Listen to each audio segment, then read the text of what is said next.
Assalamualaikum teman-teman, welcome back to my YouTube channel.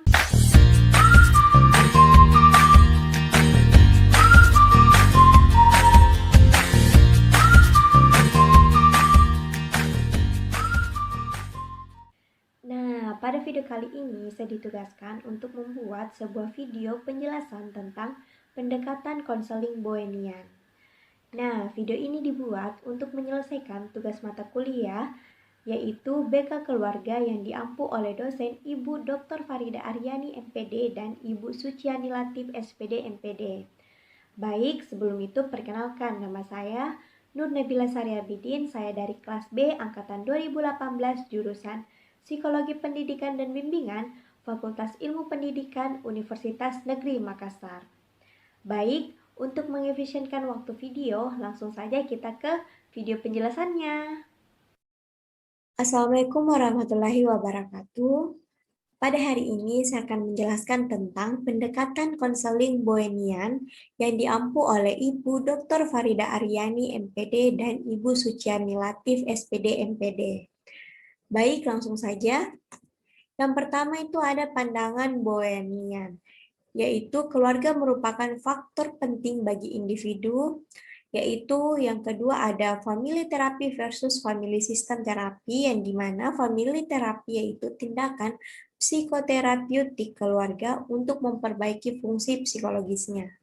Selanjutnya itu family system therapy, yaitu sejenis terapi keluarga yang fokus pada interaksi anggota keluarga dan melihat seluruh keluarga sebagai sebuah sistem. Selanjutnya itu ragam terapi keluarga, yaitu yang pertama ada intergenerasional, yaitu Bowen. Yang kedua ada struktural, yaitu Salvador Minuchin. Yang ketiga adalah strategik, yaitu J. Helen. Yang keempat itu eksperimental, yaitu Gestalt. Selanjutnya ada pendekatan Bowen. Yang pertama yaitu menekankan pada sistem emosi keluarga dan sejarah. Sistem ini dapat dilacak melalui dinamika keluarga, orang tua, dan keluarga kakek nenek. Yang kedua itu ada keluarga memproyeksi emosi mereka pada anggota keluarga tertentu dan reaksi anggota keluarga itu terhadap keluarga lain. Selanjutnya itu ada konsep dasar Bowen. Yang pertama itu adalah differentiation of self, yaitu atau pemisahan diri. Adalah kemampuan seseorang untuk memisahkan diri sebagai bagian yang terpisah secara realistis dari ketergantungan pada individu lain dalam keluarga. Tetapi dengan catatan dapat mempertahankan pemikiran dengan tenang dan jernih dalam menghadapi konflik, kritik, serta menolak pemikiran yang tidak jelas serta emosional. Yang kedua ada triangulasi, yaitu dapat terus berlangsung untuk jangka waktu yang tak terbatas dengan melibatkan orang di luar keluarga termasuk terapis keluarga yang dianggap sebagai bagian dari keluarga besar. Yang ketiga ada sistem emosional keluarga, yaitu menggambarkan pola fungsional dalam satu generasi. Umumnya, hubungan terbuka terjadi selama masa pacaran. Kebanyakan individu memiliki pasangan dengan tingkat perbedaan yang sama. Jika tingkat perbedaan yang muncul rendah pada masa penjajakan, dalam hal ini adalah masa pacaran, maka kemungkinan besar akan muncul masalah di masa mendatang. Yang keempat itu ada proses proyeksi keluarga, yaitu pasangan yang tidak mampu terikat dengan komitmen yang kuat sebagai orang tua, maka akan menciptakan kecemasan kepada anak-anaknya. Peristiwa tersebut dimanifestasikan sebagai hubungan segitiga ayah, ibu, anak. Yang kelima yaitu ada proses transmisi multigenerasional, yaitu suatu cara pola interaksional yang ditransfer dari satu generasi ke generasi lain merupakan bagian yang berkelanjutan dari satu proses yang natural alami dari seluruh generasi. Yang keenam yaitu sibling position, yaitu Bowen menggunakan teknik ini untuk membantu menggambarkan tingkat perbedaan kedudukan di antara keluarga serta kemungkinan terjadinya proses proyeksi keluarga secara langsung. Dan yang terakhir yaitu ada regresi sosial, yaitu teori Bowen meluaskan pandangan terhadap masyarakat sebagai sistem sosial seperti layaknya keluarga. Konsep social regression membandingkan antara respon masyarakat dengan respon individu dan keluarga terhadap yaitu tekanan akibat krisis emosional, tekanan yang menimbulkan ketidaknyamanan dan kecemasan, penyebab penyelesaian yang tergesa-gesa, bertambahnya masalah, serta siklus yang sama yang berulang secara terus-menerus. Selanjutnya itu ada perbedaan self. Perbedaan self ini merupakan konsep di dalam intrapsikik maupun antar individu, interpersonal diri individu.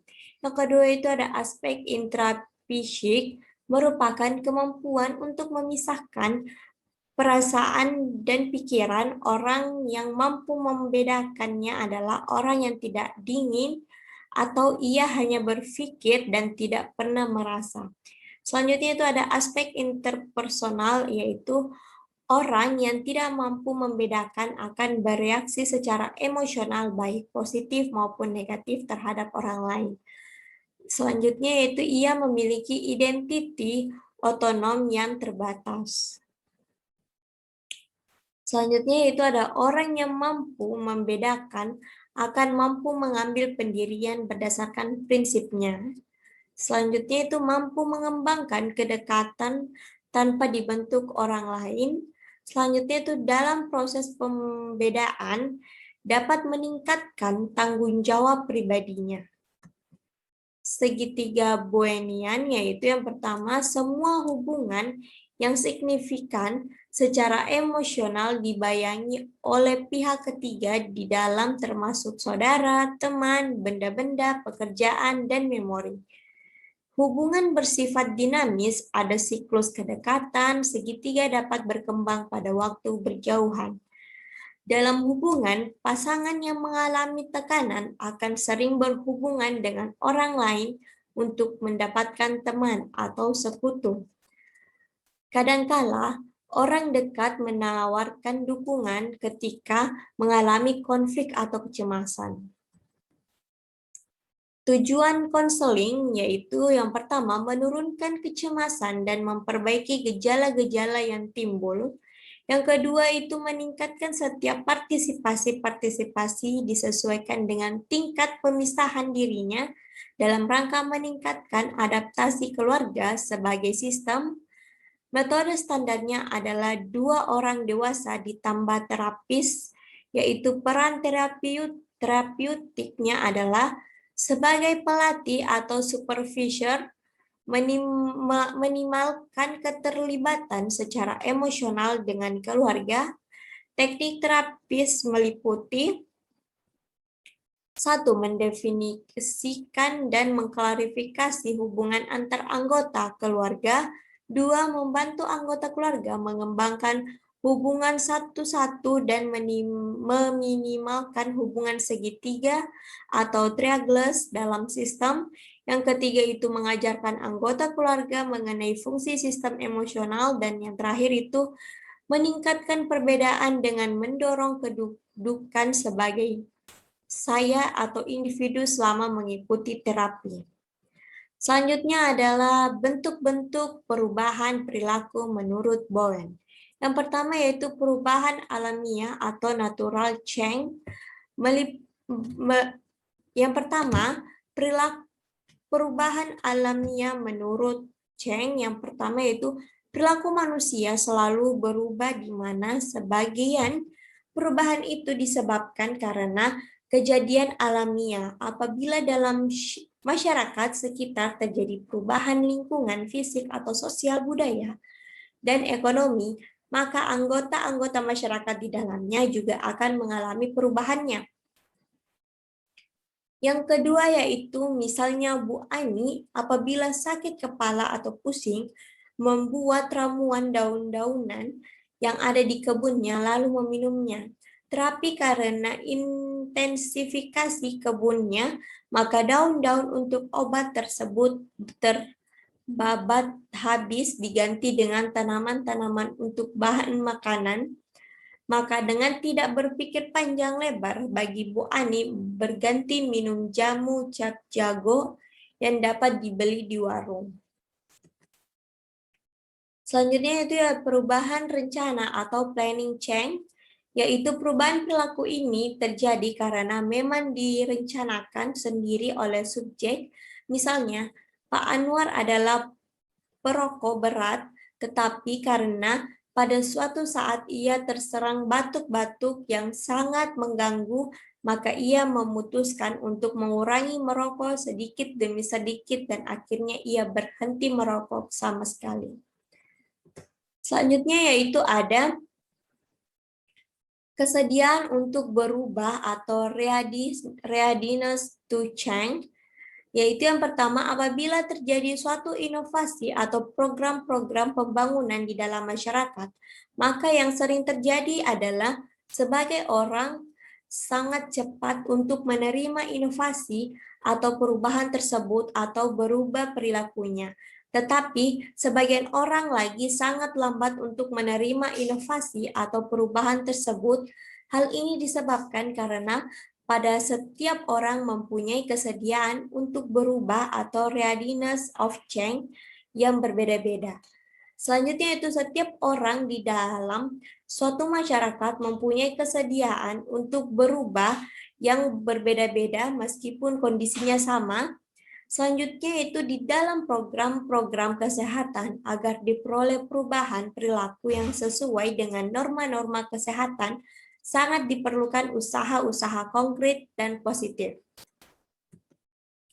Selanjutnya itu ada strategi pengubahan tingkah laku. Yang pertama pemberian informasi, yaitu dengan memberikan informasi-informasi tentang cara-cara mencapai hidup sehat, cara memelihara kesehatan, cara-cara menghindari penyakit, dan sebagainya akan meningkatkan pengetahuan masyarakat tentang hal tersebut.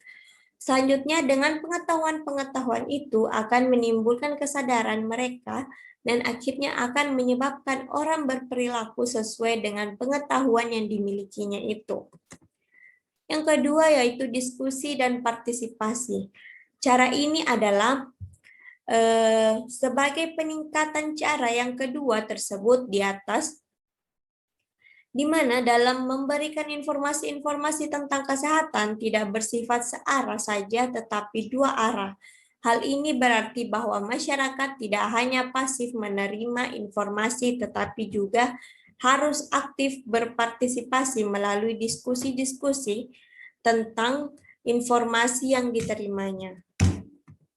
Selanjutnya yaitu ada teknik Boenian. Yang pertama itu ada